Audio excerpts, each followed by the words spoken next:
रूस के साथ भीषण युद्ध लड़ रहे यूक्रेन की पहली यात्रा पर पीएम मोदी कीव पहुंच गए हैं। पीएम मोदी करीब 10 घंटे तक ट्रेन में यात्रा करने के बाद राजधानी कीव पहुंचे। यहां पर भारतीय समुदाय ने उनका जोरदार स्वागत किया। भारतीय प्रधानमंत्री की इस यात्रा पर अमेरिका से लेकर रूस तक की नजरें हैं। वहीं पर्दे के पीछे से चीन भी कड़ी निगाह रखे हुए है। पीएम मोदी की यात्रा पर चीन के सरकारी भोपू ग्लोबल टाइम्स ने भी टिप्पणी की है।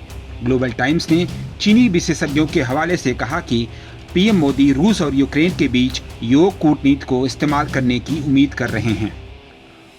चीनी विशेषज्ञों ने कहा कि भारतीय पीएम दोनों ही युद्ध गुटों के बीच खाई को पाटने में भारत के लचीलेपन को दिखाना चाहते हैं। उन्होंने दावा किया कि भारत की योग कूटनीति इस बार यूक्रेन में फेल होने जा रही है। दर्शकों, आपको बता दें कि करीब 3 दशक पहले राजनयिक संबंध स्थापित होने के बाद यह किसी भारतीय प्रधानमंत्री की पहली यूक्रेन यात्रा है।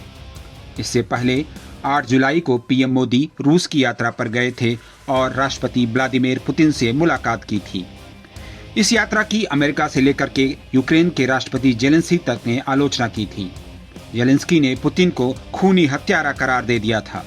ग्लोबल टाइम्स ने चीनी विशेषज्ञों के हवाले से पीएम मोदी की कीव यात्रा पर लिखा, हाल के वर्षों में भारत अपनी योग कूटनीति का प्रदर्शन कर रहा है।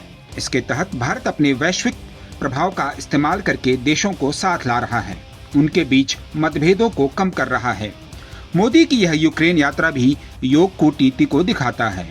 इसके तहत यह दिखाने की कोशिश की गई है कि भारत एक साथ यूक्रेन और रूस दोनों को साध सकता है। साथ ही पश्चिमी देशों की मोदी के रूस के यात्रा के बाद पैदा हुई चिंताओं को कम कर सकता है।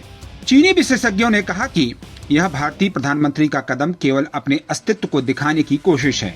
उन्होंने कहा कि भारत बढ़ते हुए संघर्ष को खत्म करने में कोई महत्वपूर्ण भूमिका नहीं निभा पाएगा। ग्लोबल टाइम्स में चीन के प्रोफेसर लॉन्ग चिंगचुंग ने लिखा, भारत के पास इस बार न तो ताकत है और न ही प्रभाव है जिससे वह मॉस्को और कीव के बीच मतभेद को इस समय कम कर सके। इसकी वजह यह है कि भारत का यूरोप में प्रभाव बहुत सीमित है। साथ ही यूक्रेन के रूस के कुर्स्क इलाके में आक्रामक अभियान चलाने के बाद दोनों पक्षों के बीच बातचीत की संभावना और भी कम हो गई है।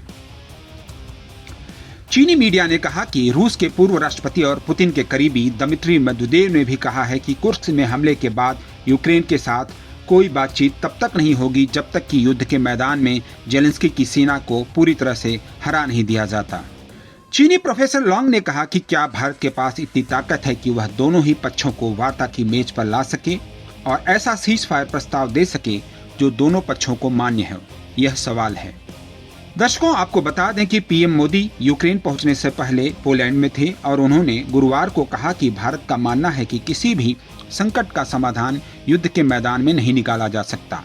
भारत इस क्षेत्र में शांति स्थिरता को बहाल करने के लिए हर संभव मदद देने को तैयार है। नवभारत टाइम्स ऑनलाइन के लिए शैलेश शुक्ला की रिपोर्ट।